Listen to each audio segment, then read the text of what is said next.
म्हणे काय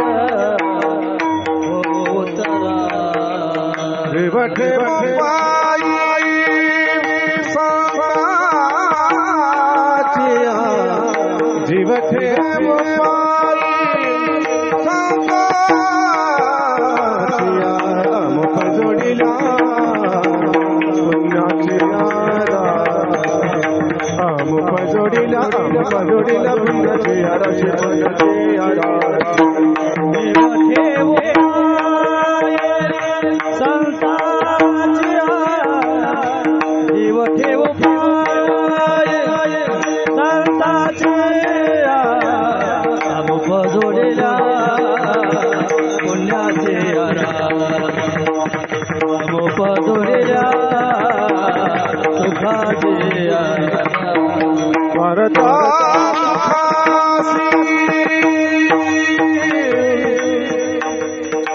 नाही देखा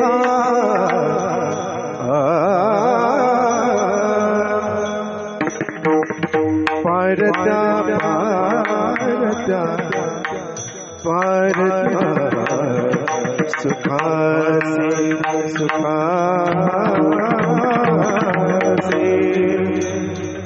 नाही लेखा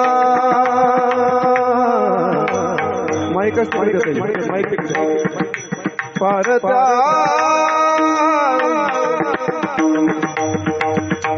परत्या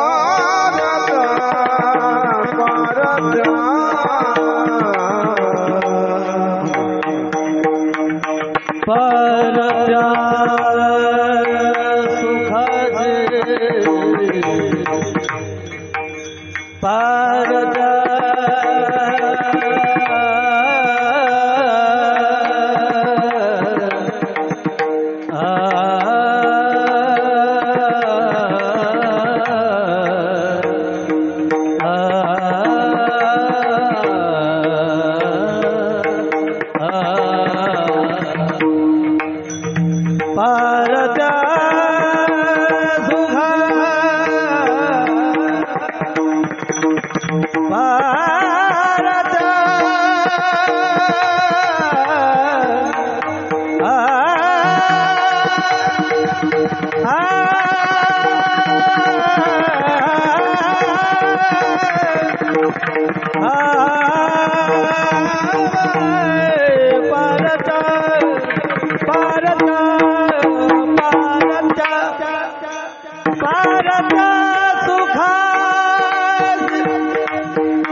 परत्या सुखासी नाही लेखा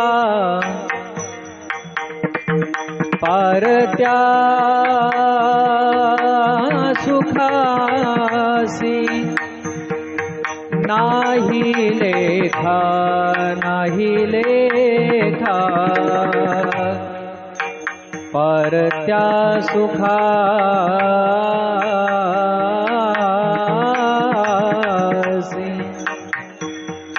परत्या सुखासी नाही लेखा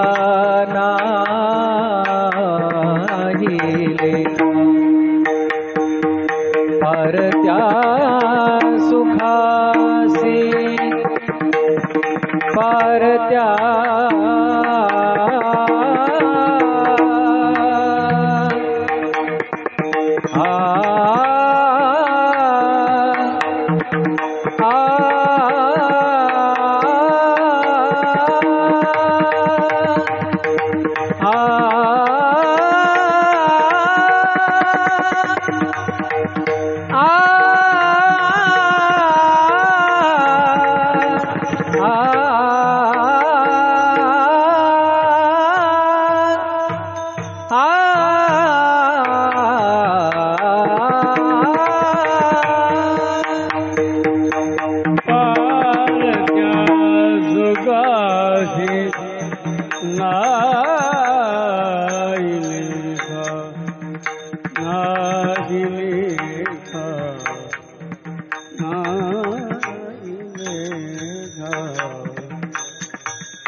बाबाचा आग्रह म्हणून मी थोडं बाबा म्हणते नाही वाजा त्याच्यामुळे मी माहिती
बसा 2 मिनिटं बसा.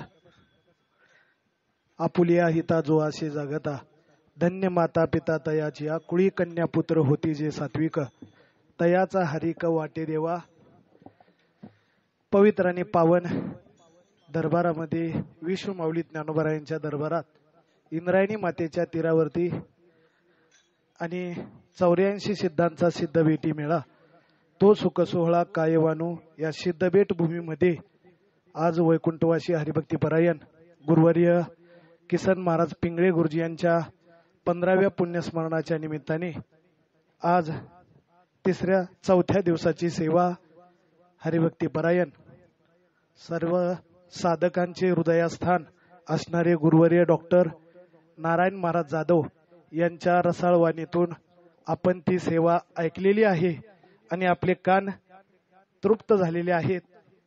कारण गुरुवर्यांची सेवा आपल्याला ऐकायला मिळालेली आहे.